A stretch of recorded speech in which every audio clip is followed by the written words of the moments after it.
आप सबका यहाँ बहुत बहुत स्वागत, नमस्कार। कैसे हैं आप लोग?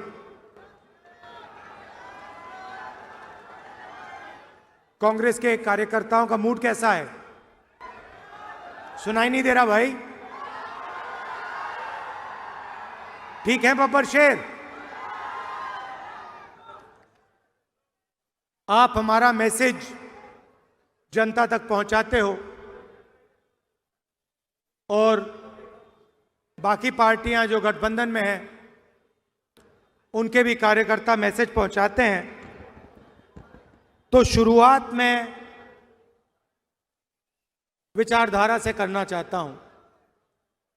ये दो विचारधाराओं की लड़ाई है। एक तरफ कांग्रेस पार्टी, इंडिया गठबंधन और दूसरी तरफ बीजेपी और आरएसएस। लड़ाई संविधान की है। अब मैंने सुना कुछ दिन पहले प्रधानमंत्री ने कहा कि ये जो संविधान मैं अपने हाथों में पकड़ता हूं ये खाली है।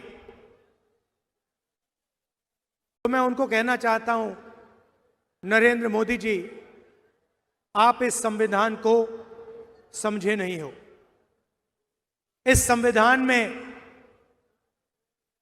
सिर्फ हिंदुस्तान की आवाज नहीं है, इस संविधान में अंबेडकर जी, गांधी जी, फूले जी, बिरसा मुंडा जी, नारायण गुरु जी, बसवना जी, बुद्ध भगवान जी, इन सब की आवाज है। और इसको आप खाली इसलिए कहते हो क्योंकि आपने अपनी जिंदगी में यह किताब कभी नहीं पढ़ी है। क्योंकि अगर आपने ये किताब पढ़ी होती तो जो आप करते हो आप कभी नहीं करते। भाई और बहनों, ये नई किताब नहीं है। इसके अंदर जो सोच है वो हजारों साल पुरानी सोच है। और कहा जा सकता है हिंदुस्तान का इतिहास, हिंदुस्तान की हिस्ट्री, हिंदुस्तान की जनता की आत्मा इस किताब में है। और कांग्रेस पार्टी इस किताब की रक्षा कर रही है। हम सब मिलकर, हमारे कार्यकर्ता इस किताब की रक्षा करते हैं। और बीजेपी के लोग, आरएसएस के लोग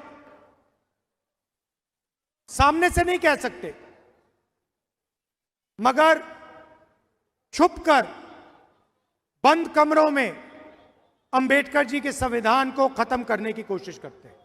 सामने नहीं आ सकते, क्योंकि जिस दिन उन्होंने सामने कह दिया कि हमारे संगठन का लक्ष्य संविधान को नष्ट करने का है, खत्म करने का है, उसी दिन हिंदुस्तान की जनता एक साथ उनके खिलाफ खड़ी हो जाएगी। तो ये छुप कर ये काम करते हैं। देखिए, कॉन्स्टिट्यूशन से हिंदुस्तान की संस्थाएं निकलती हैं, बनती हैं। चाहे वो हमारा शिक्षा का सिस्टम हो, स्वास्थ्य का सिस्टम हो, सारा का सारा इसी किताब से बनता है। महाराष्ट्र में पैसा आता है, आप जीएसटी देते हो, वो बढ़ता है, ये किताब करवाती है। विकास होता है, दलितों की रक्षा होती है, महिलाओं की रक्षा होती है, यह किताब करती है। और अगर गरीब लोगों को फायदा हुआ है, मनरेगा हो, भोजन का अधिकार हो, हरी क्रांति हो, सफेद क्रांति हो, इस किताब के बिना नहीं हो सकती थी। आप जानते हो इस देश में इस किताब से पहले क्या होता था। वोट मिलता है आपको, ये जो चुनाव हो रहा है इसी किताब के कारण हो रहा है। नरेंद्र मोदी जी ने 25 लोगों के 16 लाख करोड़ रुपए कर्जा माफ किया है।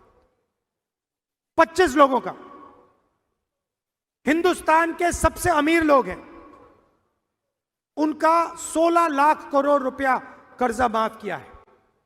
इस किताब में कहीं नहीं लिखा, इस किताब में कहीं नहीं लिखा कि 25 लोगों का 16 लाख करोड़ रुपया कर्जा माफ होना चाहिए और किसानों का, मजदूरों का, गरीबों का 1 रुपया नहीं माफ होना चाहिए। कहीं नहीं लिखा इसमें। आपकी सरकार छीनी गई, चोरी की गई। किसने चोरी की? आप क्या सोचते हो? नरेंद्र मोदी जी का उसमें हाथ नहीं था क्या? उनके नेता ने अभी बोला है कि सरकार को गिराने की जो मीटिंग हुई थी उसमें अदानी जी बैठे थे। अदानी जी क्यों बैठे थे राजनीतिक मीटिंग में? क्योंकि वे धारावी चाहते हैं। 1 लाख करोड़ रुपए का फायदा इस सरकार ने अदानी जी को दिलवाया है। किसकी जमीन? आपकी जमीन। किसकी जमीन? गरीबों की जमीन, मजदूरों की जमीन आपसे छीन कर ले जा रहे हैं। कहीं नहीं लिखा संविधान में, कहीं नहीं लिखा है कि आपकी जमीन छीनी जानी चाहिए। हम जमीन अधिग्रहण बिल लाए आपकी जमीन की रक्षा करने के लिए। तो नरेंद्र मोदी जी, बीजेपी के लोग बड़े बड़े भाषण देते हैं और फिर 24 घंटा इसको खत्म करने की कोशिश करते हैं। ये विचारधारा की लड़ाई है। एक तरफ संविधान, मोहब्बत, आदर, भाईचारा, दूसरी तरफ नफरत, हिंसा, अहंकार और इसको खत्म करने की कोशिश। यह लड़ाई चल रही है और इस लड़ाई में आप सब शामिल हो। 4000 किलोमीटर हम चले। क्या जरूरत पड़ी? क्यों जरूरत पड़ी? यात्रा का नाम भारत जोड़ो यात्रा। एक ही नारा दिया हमने, नफरत के बाजार में मोहब्बत की दुकान खोलनी है। ये जहां भी जाते हैं नफरत फैलाते हैं। एक प्रदेश को दूसरे प्रदेश से लड़ा देंगे। मणिपुर जाइए, जाके देखिए वहां क्या हुआ है। आज तक हिंदुस्तान का प्रधानमंत्री मणिपुर नहीं जा सकते और ना गए। इतिहास में नहीं हुआ ऐसे कि हमारे प्रधानमंत्री एक प्रदेश में जो जल रहा है 1.5 साल के लिए वहां गए नहीं। एक धर्म को दूसरे धर्म से लड़ाएंगे, एक जात को दूसरी जात से लड़ाएंगे, बांटने का काम करेंगे और धन 20-25 लोगों के हवाले करेंगे। देश में बेरोजगारी है, महंगाई बढ़ती जा रही है। अदानी को, अंबानी को कोई नुकसान नहीं हो रहा, उनका धन बढ़ता जा रहा है। एयरपोर्ट मिल गए, पोर्ट्स मिल गए, सड़कें मिल गई, अब धारा भी दिया जा रहा है। नुकसान आपका है, नुकसान सोयाबीन के किसान का है, नुकसान मजदूर का है, नुकसान बेरोजगार युवा का है। और आप लोग देखते रहते हो, आपके आंखों के सामने हो रहा है और आप देखते रहते हो। धारा भी आपके आंखों के सामने छीनी जा रही है। 1 लाख करोड़ रुपए, 70,000 करोड़ रुपए में हमने हिंदुस्तान के हर एक किसान का कर्जा माफ कर दिया था। 70,000 करोड़ रुपए में हिंदुस्तान के हर किसान का कर्जा माफ कर दिया। उतना पैसा अदानी को सिर्फ मुंबई में दिया जा रहा है।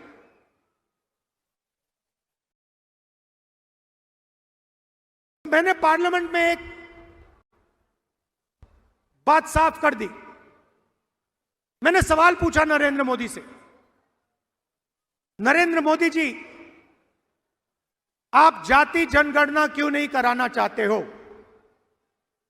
पार्लियामेंट में उनके सामने पूछा मैंने। और आज मैं थोड़ा सा आपको जाति जनगणना के बारे में समझाना चाहता हूं।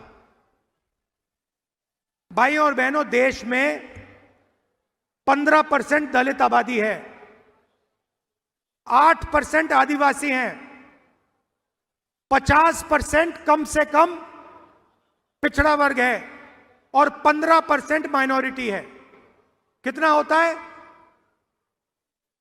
कितना बनता है? 15, 8, 50 और 15 कितना हुआ? कितना हुआ? ठीक है, यह है आपकी आबादी। अच्छा, सचमुच में पिछड़े कितने हैं किसी को नहीं मालूम। हम कहते हैं कि तकरीबन 50% है, मगर सच्चाई किसी को नहीं मालूम। ये हमारे मीडिया के मित्र हैं, इनको मैं मित्र कहता हूं, कहना पड़ता है। ये हमारे मित्र नहीं हैं, ये मोदी जी के मित्र हैं। आप मुझे एक बात बताओ, शाम को डिस्कशन चलेगा, देखिए मुस्कुरा रहे हैं, कह रहे हैं राहुल गांधी ने सही बात बोल दी।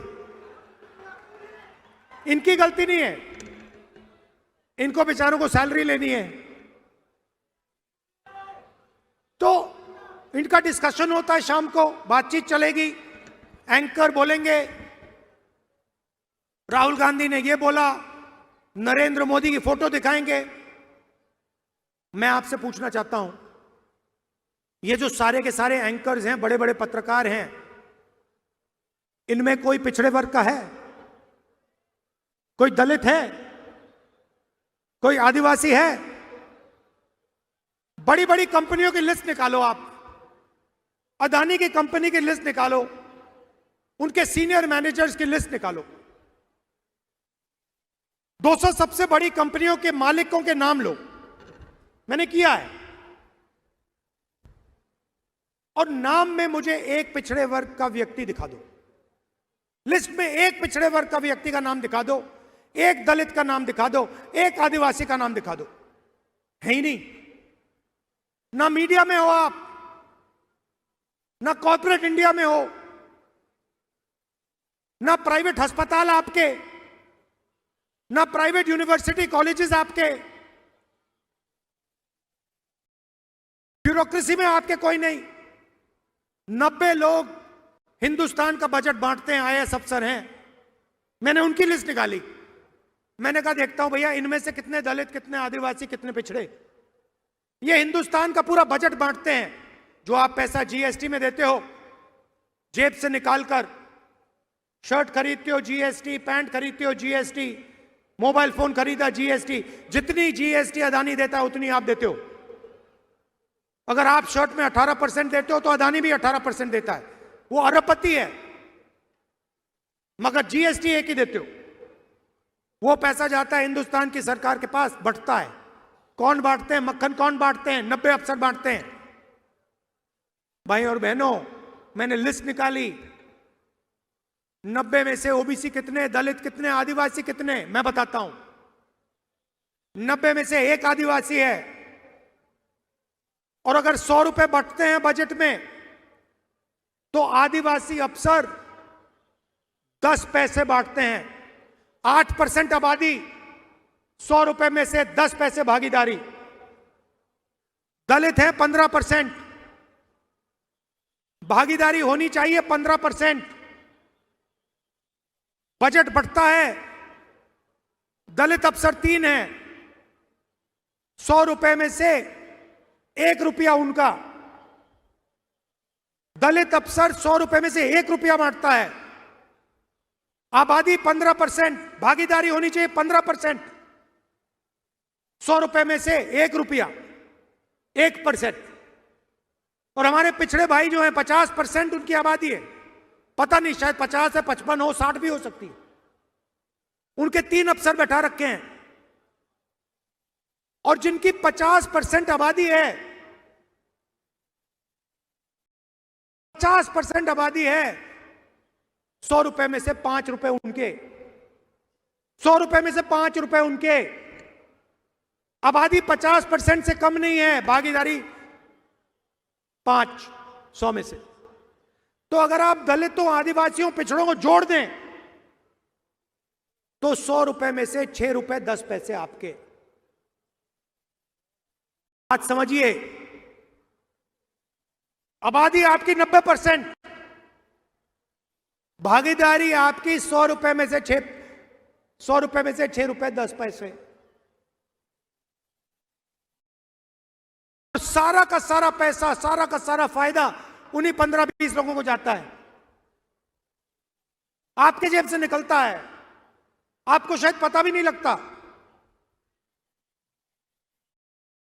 किसान खेती करता है, खून पसीना दे देता है, फिर जाकर बच्चे के लिए टी शर्ट खरीदता है। शायद उसे यह भी नहीं मालूम कि जितना टैक्स वो दे रहा है उतना ही टैक्स अदानी उसी टी शर्ट के लिए अपने बच्चे को अगर खरीदता, अपने बच्चे के लिए खरीदता तो उतना ही टैक्स वो दे रहा है। वो अरबपति है, उसके लाखों करोड़ रुपए माफ हो रहे हैं, उसको धारा भी दी जा रही है, मगर टी शर्ट खरीदेगा अपने बच्चे के लिए तो जितना टैक्स हिंदुस्तान का सबसे गरीब किसान देगा उतनी टैक्स वो देगा। क्या मतलब है इसका? कहीं नहीं लिखा इसमें। इसमें लिखा है सब समान है। इसमें लिखा है कि अगर अरबपतियों का कर्जा माफ होगा तो किसानों का भी कर्जा माफ होना चाहिए।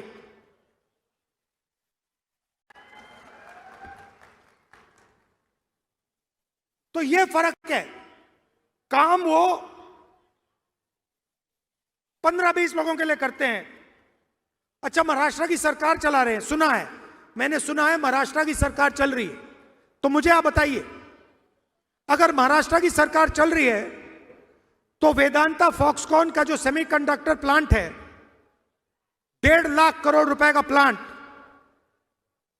लाखों रोजगार देने वाला प्लांट, महाराष्ट्र से गुजरात कैसे चला गया?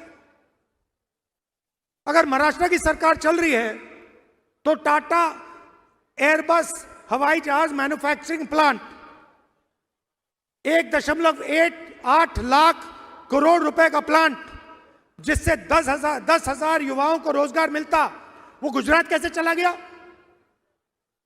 अगर महाराष्ट्र की सरकार चल रही है तो जो आईफोन बनाने का प्लांट था जो यहां आया था 2 लाख करोड़ रुपए का, 75,000 युवाओं को रोजगार देने वाला, वो गुजरात कैसे चला गया?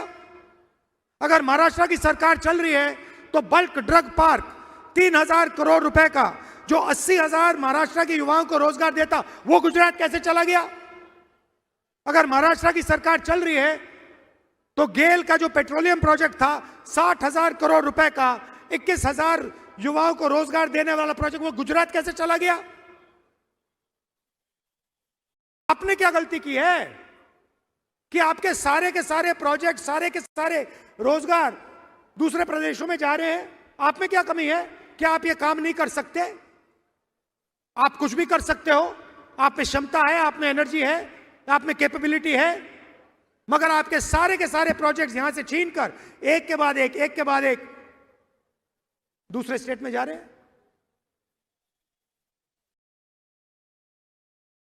धारावी को अदानी जी के हवाले कर दिया। सरकार आपकी नहीं है, सरकार महाराष्ट्र की नहीं है, सरकार महाराष्ट्र के युवाओं की नहीं है, सरकार अदानी की है। उसने खरीदी है आपकी सरकार, एमएलए खरीदवाए हैं, मीटिंग में बैठा, यह सच्चाई है। हमने मन बना लिया है, अगर वो अरबपतियों को पैसा दे सकते हैं तो इंडिया गठबंधन की सरकार महाराष्ट्र के किसानों को, युवाओं को, मजदूरों को पैसा दे सकते हैं। हमें मालूम है कैसे करना है। तो सरकार आने के एकदम बाद महिलाओं से कहना चाहता हूं, शुरुआत आपसे होगी। पहले तारीख हर महीना आपके बैंक अकाउंट में खटाखट खटाखट खटाखट 3,000 रुपए अंदर, 3,000 रुपए अंदर। दिसंबर, जनवरी, फरवरी, मार्च, अप्रैल में आप उठोगी, सुबह उठोगी, बैंक अकाउंट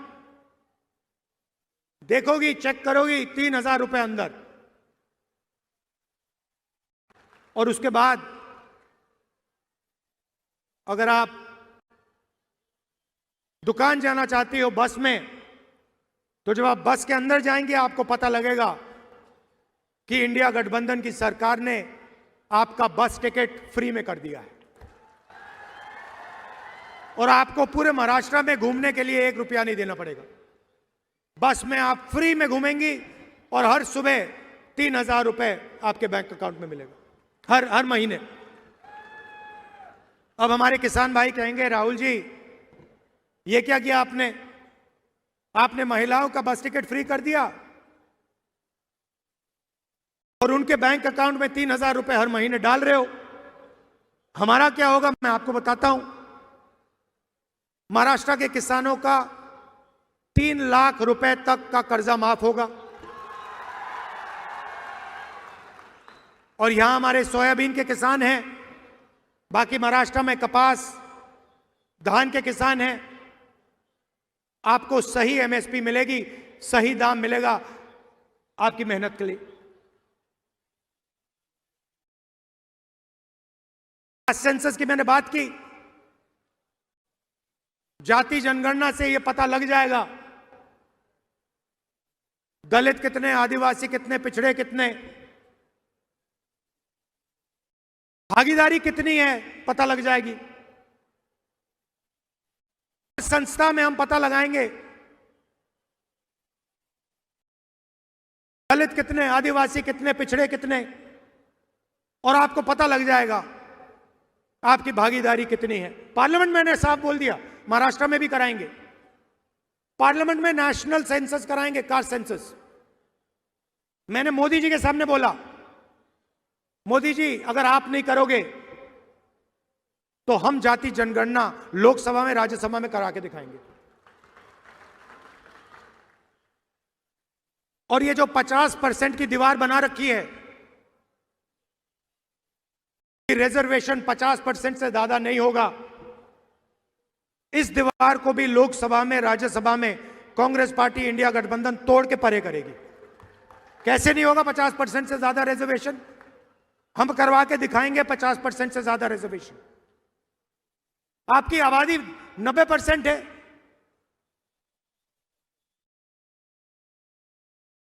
भागीदारी भी होनी चाहिए।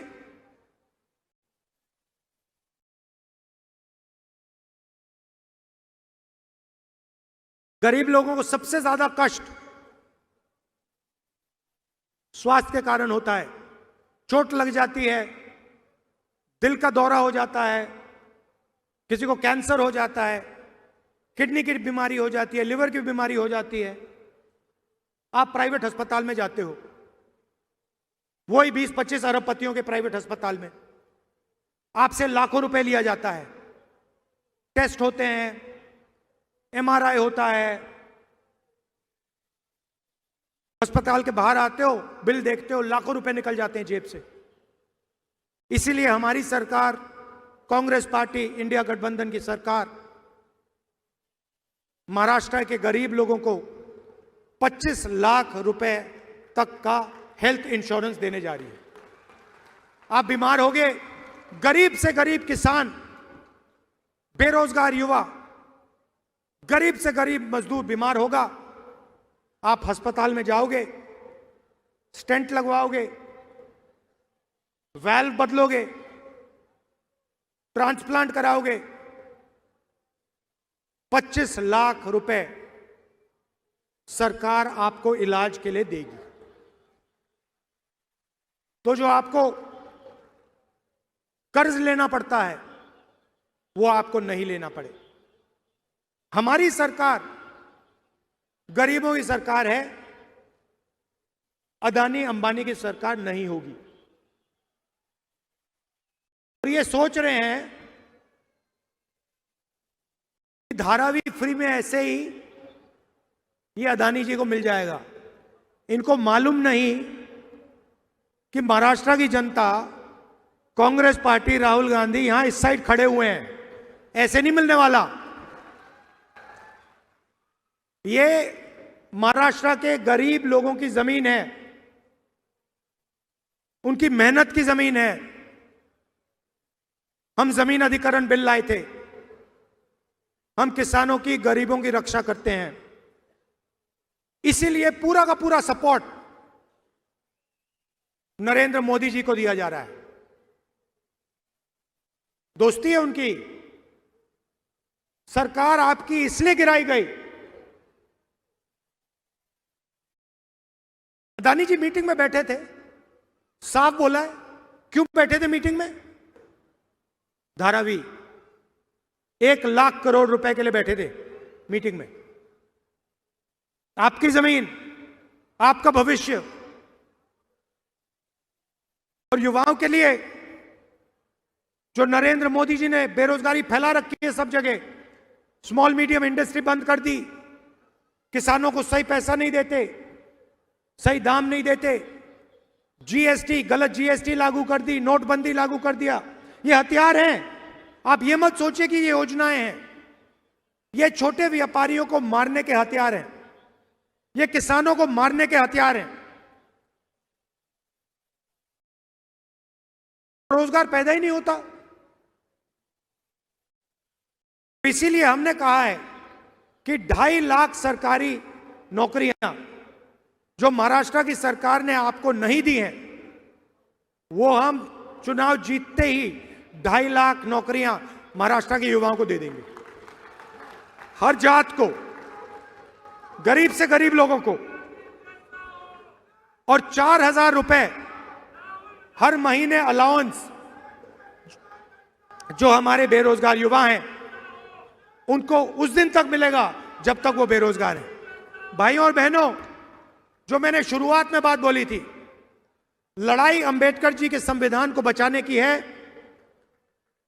फूले जी, नारायण गुरु जी, शिवाजी महाराज, महात्मा गांधी, बुद्ध भगवान, इनकी सोच की रक्षा की लड़ाई है। आप जानते हो कि आरएसएस की सोच इन सब के खिलाफ है। आप जानते हो कि आरएसएस इसको खत्म करना चाहती है। हर गरीब व्यक्ति जानता है कि आरएसएस इसको खत्म करना चाहती है। उनके नेता ने कहा है कि ये तो खाली है, ये देखो, ये देखो खाली है, देखो, ये देखो खाली है। उनके नेता कहते हैं कि ये खाली है। ये खाली नहीं है, इसमें हिंदुस्तान की हिस्ट्री है, हिंदुस्तान के महापुरुषों की सोच है। ये है ये किताब, और इसको ये खत्म करना चाह रहे हैं। हम इसको कभी खत्म होने नहीं देंगे, सवाल नहीं उठता। तो ये मैं आपसे कहना चाहता था। आप दूर दूर से आए, कष्ट उठाया आपने, इसके लिए मैं आपको दिल से धन्यवाद करता हूं। नमस्कार, जय महाराष्ट्र, जय हिंद। धन्यवाद राहुल जी।